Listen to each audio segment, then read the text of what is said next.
Assalamualaikum,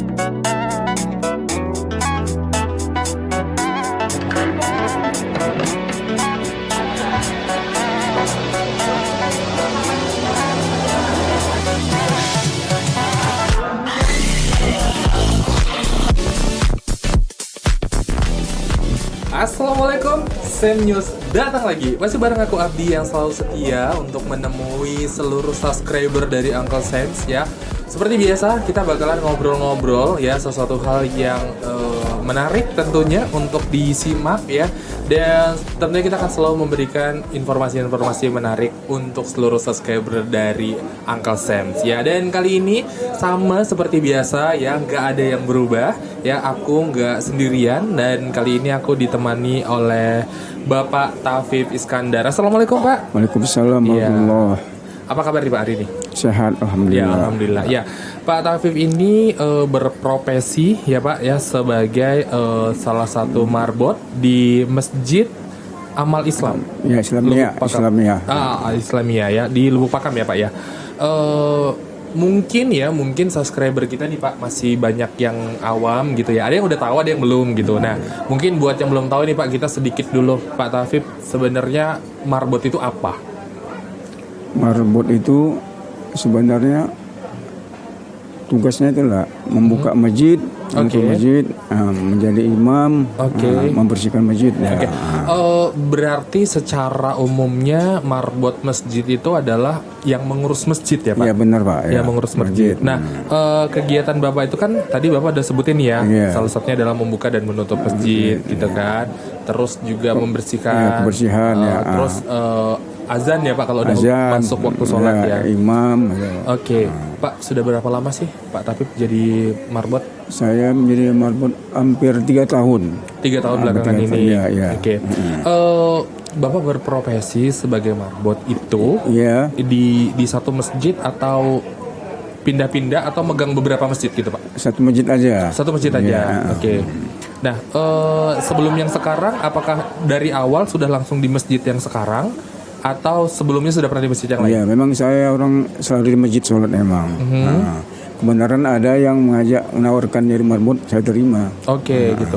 Nah, Pak, sebenarnya marbot ini semacam profesi, pekerjaan, atau sebenarnya sampingan, Pak? Sebenarnya ini marbot ini suatu pekerjaan yang paling bagus. Pasti. Itu pekerjaan yang mulia pasti. Karena tapi banyak orang yang tidak mau kerja ini. Karena ini kerjaan yang paling mulia. Kita membantu agama Allah. Membantu orang sholat, membersihkan masjid, mengajak orang sholat. Ya karena memang itu pahalanya pasti luar biasa sekali ya Pak ya gitu. Karena kita menyiapkan segala sesuatu kebutuhan, ya bisa dibilang kebutuhan supaya orang beribadah menjadi nyaman. Ya Pak ya, dengan masjidnya bersih gitu ya. Kemudian dengan azan, dengan mengingatkan masuknya waktu sholat gitu ya Pak ya. Pak, tadi kan Bapak sudah sampaikan nih lebih kurang 3 tahun jadi marbot masjid. Pak, boleh tahu nggak suka dukanya jadi marbot masjid? Suka dukanya ada. Dukanya dulu deh, dukanya dulu. Dukanya itu kita mesti sigap untuk membersihkan masjid supaya jangan terlambat, kebersihannya dijaga, supaya jemaah itu nyaman sholat. Waktu mesti tepat. Selama saja marbot belum pernah masjid itu terlambat saya buka. Terus, sukanya ya bertambahlah iman, ilmu. Kemudian saya bertambah sholat sunat. Selama 3 tahun mungkin belum pernah saya ketinggalan sholat sunat ba'dah maupun qobliyahnya. Alhamdulillah, karena waktunya dapat terus ya Pak ya. Itulah suka dan dukanya. Pak, ada gak sih selama Bapak menjadi marbot, ada nggak ada satu momen yang paling nggak bisa Bapak lupain gitu? Momen apa kira-kira Pak? Momen yang nggak lupain waktu itu pas subuh jam 4 pagi. Kebetulan saya mau berangkat dari rumah, hujan lebat. Payung tidak ada. Jadi hanya pakai jaket. Depan saya dari rumah ke masjid jalan kaki. Pasti basah. Bagaimana caranya nih? Tiba-tiba di tengah jalan dapat payung saya. Di tengah jalan dapat payung. Di subuh-subuh buta ya Pak ya. Letak payung. Itu jadi momen yang paling nggak terlupakan. Akhirnya jadi nggak basah jadinya. Itulah dia. Jadi memang ya kalau kita bilang sebenarnya kayak nggak masuk akal ya Pak ya. Ya kan Pak, kalau kita berpikir secara logika kayak nggak masuk akal gitu kan. Tapi ya memang itu tadi itu saya bayang ke situ habis sholat subuh. Nah itu di jalan. Di jalan. Berarti itu kemungkinan punya orang jatuh atau gimana Pak? Jam 4 pagi nggak tahu lah kalau terkembang gitu dia udah. Oh sudah terkembang. Iya. Oh dan itu posisinya jauh nggak sih dari rumah Bapak? Sekitar hampir 25 meter lah. 25 meter dari rumah Bapak dan Bapak bisa ngelihat ke situ ya Pok? Enggak, tidak nampak. Enggak ada apa? Bapak hanya jalan aja. Iya, tiba ada payung. Tiba ada payung terbuka gitu ya. Luar biasa sekali. Pak, berarti kan hari-hari kan Bapak membereskan semua pekerjaan di masjid itu untuk sholat 5 waktu. Benar. Nah, berarti kalau awalnya itu Bapak buka jam berapa? Kalau subuh berarti ya Pak? Awalnya subuh saya bangun jam 3:30. Oke. Jam 4 subuh berangkat. Dari rumah ke masjid ada sekitar 200 meter lah. 200 meter. Saya jalan kaki. Saya bersihkan masjid, azan. Kemudian setelah subuh saya pergi pulang. Nanti jam 10 pagi saya berangkat lagi untuk persiapan sholat zuhur. Jam 10 pagi Bapak ada persiapan untuk yang zuhur. Zuhur. Setelah habis zuhur saya pulang makan. Jam 3 saya berangkat lagi untuk siapan asar. Untuk asar. 1 sampai maghrib bisa nggak pulang. Oh jadi Bapak dari asar maghrib bisa nggak pulang. Berarti 100% kegiatan Bapak memang fokus menjadi marbot masjid tadi ya Pak ya. Karena pekerjaannya enak memang. Pekerjaannya enak. Mulia sekali. Mulia dan pahalanya itu luar biasa. Membantu orang ibadah. Iya benar kayak tadi yang artinya kalau misalnya ya kita bekerjanya ikhlas juga di jalan Allah ya insya Allah kita dipermudah ya Pak ya. Ya Pak kalau sekarang itu kan nggak tahu sih ya Pak, kalau sekarang itu kan kebanyakan memang kalau dulu itu kan setahu saya nih Pak, karena memang saya kan dari daerah nih ya subscriber ya, masjid itu kan kebanyakan kayak nggak ditutup gitu Pak, yang artinya memberikan kesempatan kepada siapapun yang pengen beribadah segala macam gitu. Nah kalau sekarang memang kalau dari Bapak berarti memang harus kayak dikunci gitu ya Pak ya? Sebenarnya masjid ini nggak dikunci, emang ditutup rapat aja. Gitu. Jadi aslinya nggak. Banyak orang-orang yang kurang waras masuk ke masjid. Oh tidur masjid. Karena ya mereka kan buat najis. Itu menjaga itunya. Menjaga itu benar-benar. Iya. Jadi berarti sebenarnya kalau misalnya memang kita niatnya beribadah, kita mau ya datang malam juga nggak ada masalah ya Pak ya. Karena kan ya tidak menutup kemungkinan kadang-kadang ada kan Pak orang yang mungkin ya contohnya misalnya dalam perjalanan. Musafir gitu terus kayak pengen istirahat di masjid itu sebenarnya boleh ya Pak ya? Boleh. Nggak ada masalah ya Pak? Lapor dulu sama ketua dulu kan. Yang penting ikut prosedur. Iya. Karena mereka yang mengambil keputusan. Boleh atau enggaknya. Oke. Ya jadi ya sebenarnya nggak ada masalah gitu kalau memang tergantung kebutuhan ya Pak ya. Oke. Bapak sudah 3 tahun. Kalau boleh nih Pak ngebahas tentang sesuatu yang sebenarnya sangat sensitif. Kan tadi Bapak bilang nggak semua orang mau jadi marbot, bener ya Pak ya? Nggak semua orang ditawarin itu mau ya Pak ya? Nah ketika awal kali Bapak ditawari, ayo Pak Tafib mau nggak nih jadi marbot ini? Dan saat itu Bapak mengiyakan. Apa sebenarnya yang membuat Bapak itu yakin kalau ya sudah ini saya terima gitu, pekerjaan ini saya terima, itu apa yang meyakinkan Bapak pada waktu itu? Karena kan dasarnya saya kan orang masjid, jadi saya sudah mengerti marbot bagaimana. Betul saya udah persiapan udah ada, mau jadi imam bisa, ajan bisa, jadi saya saya terima aja terus. Jadi nggak ada beban, nggak ada masalah. Beban. Pak boleh tahu nih sedikit, gajinya ada nggak sih Pak? Menjadi marbot? Aman ya Pak ya. Insya Allah cukup ya Pak ya. Insyaallah.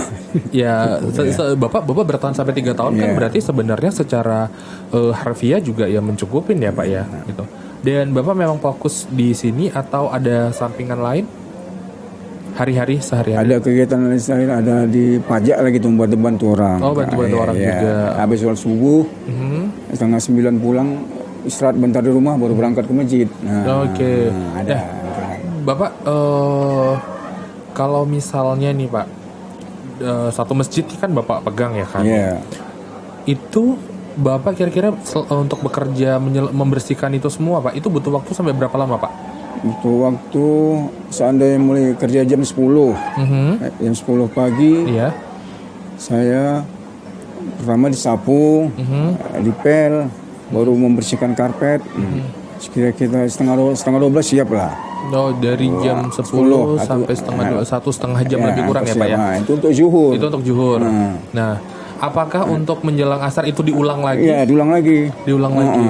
Berarti emang setiap selesai sholat Bapak langsung bersih. Makanya Bapak yang setelah asar itu sampai nggak pulang-pulang sampai isya ya Pak ya? Betul, saya senang pula masjid itu bersih. Iya sih. Ya karena emang kalau masjid itu bersih kan kita ibadahnya juga nyaman gitu kan, Pak. Gitu. Karena memang terkadang gini loh Pak, masjid itu kan salah satu dari fasilitas umum sebenarnya. Nah kadang kan ada beberapa yang ya contohnya tadi kita katakan yang musafir ya Pak ya. Musafir perjalanan gitu. Mohon maaf terkadang kayak tiba-tiba pengen buang air dan itu tidak ada mungkin SPBU dan sebagainya, akhirnya ya udah antara kalau ada masjid berhenti gitu biasa kan Pak. Nah kalau ketemu masjid yang kotor, terutama khususnya kamar mandi Pak yang paling sering kan Pak, itu kan pasti kayak ya ini secara ini tempat ibadah gitu ya Pak ya, kenapa harus kotor gitu kan, harusnya bersih gitu ya Pak. Berarti Bapak sampai dengan ke mohon maaf ke kamar mandi? Saya jaga kebersihan memang. Semua Bapak jaga. Tiap hari diperiksa itu. Karena kan banyak orang-orang yang habis buang kotoran nggak disiramnya. Jahat. Subscriber nggak boleh kayak gitu ya. Karena mau bagaimanapun kan masjid itu adalah tempat suci yang harus kita jaga gitu. Hampir tiap hari ada itu. Hampir setiap hari ada. Padahal air udah sedia, tinggal nyiram aja. Aduh, subscriber kadang karena air nggak dimatikan. Selup masuk ke dalam, boleh dibuat pengumuman situ. Dibuat pengumuman ya. Tahu sih kadang-kadang di depan pintu masuk kan ada batas suci ya Pak ya. Benar. Ini sendalnya dipakai, sepatu dipakai. Dan yang lebih jahat tuh kayak gini loh teman-teman loh, ya yang harus kita edukasi juga ya Pak. Mau bagaimanapun kan air itu juga kebutuhan kita gitu. Jadi jangan sampai dibuang-buang karena memang ya masih banyak saudara kita yang nggak ngerasain air bersih kan Pak gitu. Terus kalau misalnya kayak buang air juga ya emang harus dibersihkan karena ya masa sih gitu ya, is okay gitu kan, kita tahu setiap masjid itu pasti ada yang namanya marbot seperti Pak Tafif nih gitu Pak. Tapi kan bukan berarti pekerjaannya itu aja. Itulah kendalanya yang paling bahaya masjid Pak. Banyak orang yang buang kotoran nggak dibersihkan, nggak disiramnya. Yang orang sempat terpikir juga bagaimana macam mana dikunci aja masjid ini. Sedih loh gitu kayak. Sedih memang. Iya benar gitu. Ya nggak bukan masalah Pak Tafifnya jadi marbotnya juga bukan masalah seperti itu gitu loh. Tapi itu etika gitu loh. Etika kita tahu itu tempat suci, tempat yang harus bersih gitu. Kenapa gitu harus digituin gitu ya Pak? Dan itu biasanya mohon maafnya jamaah atau di luar jamaah sih Pak? Di luar jamaah itu banyak. Orang-orang musafir, orang singgah banyak itu. Aduh. Ya teman-teman subscriber ya, jadi mau bagaimanapun kita harus bisa menghargai apapun profesinya orang ya, apapun pekerjaan orang lain kita tidak boleh merendahkan. Sekalipun mohon maaf Pak Tafif sebagai marbot, ini bukan Pak Tafif aja ya, mungkin marbot seluruh masjid, seluruh Nusantara, seluruh Indonesia, bahkan seluruh dunia gitu ya. Yang sekalipun itu adalah pekerjaan mereka gitu, tapi ya ayolah gitulah, pakailah hati nurani gitu ya Pak. Ya bagaimana sih? Bayangkan aja gitu kalau di rumah sendiri dan mohon maaf buang air nggak disiram, nyaman nggak sih gitu kan? Pasti nggak nyaman ya kan Pak? Jengkel gitu ya. Jadi aduh jangan sedih loh gitu, kalau sampai hal-hal seperti ini terjadi gitu, apalagi di era yang semakin sekarang ini gitu. Jadi ya secara nggak langsung tapi jadi kayak setuju sih Pak kalau seandainya masih dikunci. Enggak, sebenarnya kan niat kita bukan itu kan Pak. Itu usulan aja. Iya, cuman ya kayak oke, setuju deh gitu daripada seperti itu gitu. Ya it's okay gitu loh. Ini pekerjaan Bapak untuk membersihkan masjid segala macam, tapi ya enggak ada aturan juga kita bisa harus semena-mena dengan meninggalkan sesuatu yang tidak baik di situ gitu ya Pak ya. Benar. Kalau yang Bapak biasanya kalau Bapak ketemu yang kayak gitu perasaan Bapak gimana sih? Iya. Mengulah pekerjaan yang kami kerjakan juga jadinya. Pertama kita jengkel lah gitu kan. Pasti Pak, manusiawi. Siapapun pasti jengkel. Tapi itu mau nggak mau disiram juga lah, bersihkan. Udah, itu aja lah. Ya mungkin awalnya kayak agak keterpaksaan ya Pak ya. Tuh, kenapa sih masih ada orang yang tega sementara dan biasanya kalau masjid memang ada marbotnya itu sudah dijamin kebersihannya gitu. Itu udah lengkap semua, tempat bersihnya ada, airnya ada, tinggal ngidupin aja. Dan kalaupun rajin ngidupin air ya bukan berarti harus nggak dimatikan ya. Sering itu nggak dimatikan air. Makanya kalau malam sering kami periksa itu masjid, ada air kadang untuk memastikan semuanya baik-baik aja ya Pak ya. Aduh. pokoknya subscriber jangan ini ya, jangan jahat deh gitu, pokoknya harus ngerti deh gitu kan. Udah 2021 loh, bentar lagi 2020, jangan ada lagi lah yang seperti itu gitu ya. Pak Tabib, ini aku dapat info. Iya. Jadi ini mau konfirmasi langsung nih ke Pak Tafib gitu ya. Berhubungan dengan Sam News dari Uncle Sam's Cafe and Resto ya.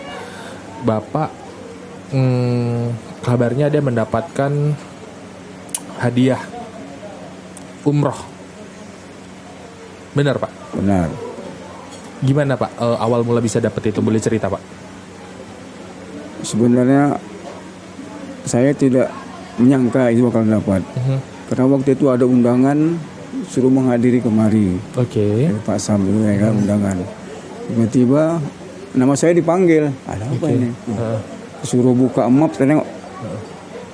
Dapat jatah berangkat umroh. Alhamdulillah ya kan. Alhamdulillah. Saya tidak menyangka itu. Iya. Karena tidak mungkin secara ekonomi saya tidak mungkin ke sana. Tapi itu kalau Allah mau berkehendak semuanya jadi. Kuasa Allah ya Pak ya. Apa yang Bapak rasain waktu itu? Ya, pertama saya berterima kasih pada Allah. Kemudian berterima kasih kepada Pak Sam sebagai pemilik Uncle Sam ini. Ya, mudah-mudahan Bapak itu diberi Allah kesehatan dan ke lapangan rezeki. Begitu dengan rezeki dan anak-anaknya. Itulah. Dan mudah-mudahan lagi segala yang diapakan Pak Sam ini dapat diridai Allah Subhanahu wa taala, dan usahanya maju, rezekinya ditambah oleh Allah. Mungkin demikianlah Pak. Jadi kapan Bapak rencana berangkat? Berangkatnya belum tahu kapan. Karena memang lagi pandemi juga ya Pak ya. Sekarang lagi dalam urusan lagi itu. Artinya untuk prosesnya sudah dipersiapkan semuanya. Bapak hanya tinggal menunggu keberangkatan aja. Apa rasanya Pak? Seneng? Alhamdulillah senang memang. Karena selama ini saya tidak menyangka bakal ke sana. Ya, karena faktor ekonomi tadi kan. Iya. Pokoknya kalau Allah tuh mau berkehendak, melalui orang lain pun saya berangkat. Gak ada yang nggak mungkin ya Pak ya. Ya semuanya sih sebenarnya memang udah rezekinya Bapak. Ya, udah rezeki Bapak yang Allah kasih. Mungkin dari takdiran Allah gitu. Iya. Melalui orang. Jalannya melalui orang lain. Uncle Sam. Ya, jadi persiapan sudah sejauh apa Pak? Alhamdulillah udah ada persiapan sekarang. Tinggal menunggu keberangkatannya aja lah. Tinggal keberangkatan. Berarti udah standby lah. Udah standby, udah siap. Akhirnya ya Pak, itu impian semua orang loh Pak. Dan semua orang tidak punya kesempatan yang serupa sama apa yang Bapak alami. Benar Pak. Kan sekarang pun banyak manusia yang punya duit, tapi belum tentu dia pasti berangkat ke sana. Karena hatinya belum diketuk. Ya Pak ya. Tapi Bapak karena rezeki, ya alhamdulillah ada jalan. Yang penting tadi ibadah tadi ikhlas kita. Iya, benar. Serahkan kepada Allah semua. Ternyata diridai Allah ya kan.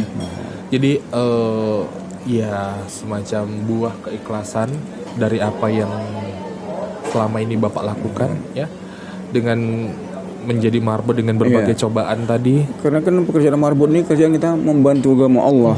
Benar-benar Pak. Allah membantu kita juga. Iya. Jadi karena kita mempermudah. Selama saya jadi marbot ini belum pernah ada satupun masalah. Aman-aman semua. Alhamdulillah. Biarpun kadang-kadang secara ekonomi kurang, tapi nggak ada masalah. Ada aja bantuan orang. Allah cukupkan ya Pak. Ada aja memang. Alhamdulillah ya Pak. Saya pegang itu. Kita bantu agama, Allah pasti membantu kita. Iya. Jadi pegangan saya. Dan menjadi satu kesaksian lagi sih sebenarnya ketika Bapak menyampaikan ini gitu ya, bahwasanya ya kita nggak boleh ada keraguan kalau membahas segala sesuatu atau melaksanakan sesuatu yang di jalan Allah. Insya Allah Allah pasti membantu. Allah pasti bantu kita. Harus sih denger cerita Pak, tapi dengan suka dukanya ya kan. Tapi ya alhamdulillah ya Pak, mudah-mudahan Bapak masih tetap istiqomah, tetap mau terus menjaga masjid.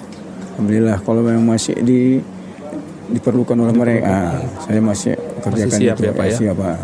Dan mungkin akan lebih saya tingkatkan lagi begitulah. Iya siap. Pak, sebelum kita closing nih, mungkin Bapak ada sesuatu yang pengen disampaikan buat seluruh subscribernya kita. Mungkin Bapak mau pesan-pesan apa nih buat teman-teman yang nonton? Kepada yang Pak sampaikan. Iya. Ya. Pertama saya sampaikan adalah kepada pemilik Pak Uncle Sam. Iya. Ya. Mudah-mudahan Bapak Sam selaku pemilik kafe ini diberi Allah kesehatan, Amin. keselamatan, dunia dan akhirat. Amin. Kemudian ditambahi Allah rezekinya. Amin. Dan disehatkan keluarga. Nah, kemudian kepada para pekerjanya mudah-mudahan selalu bertakwa pada Allah. Dan lindungi oleh bermacam-macam kejahatan. Mungkin dua. Iya. Pak Thabib, terima kasih sebelumnya ya udah nyempetin waktu untuk datang ke Samnews di hari ini ya, dan banyak cerita dan banyak hikmah yang bisa kita petik dari cerita Pak Thabib tadi. Mudah-mudahan nanti kalau Bapak sudah jadi berangkat ya, nanti kalau pulang dari sana Bapak datang lagi ke sini ya. Insya Allah lagi ya. Pengen sih dengar ceritanya nanti pengalaman di sana. Yang penting ada konfirmasi aja. Iya. Ya, pokoknya nanti kita bakalan pokoknya nanti kalau Bapak udah pulang dari sana, Bapak harus menyiapkan waktu untuk bisa datang ke sini. Untuk cerita-cerita sama kita. Ya, Pak ya. Oke. Ya, untuk Pak Thabib terima kasih ya untuk waktunya. Hari ini udah datang ke Samnews ya, udah berbagi cerita dan berbagi pengalaman sama kita. Ya, buat seluruh penonton setianya kita ya, yang nonton hari ini, jangan lupa untuk subscribe, like, share, and comment, dan jangan lupa nyalakan tanda loncengnya. Jadi setiap kali kita ngepost video baru, kalian akan jadi orang pertama yang nanti mendapat notifikasinya. Ya, jangan lupa support kita terus biar kita tetap semangat untuk buat video. Ketemu lagi sama aku di next season selanjutnya ya. Aku Abdi pamit. Assalamualaikum warahmatullahi wabarakatuh. Waalaikumsalam.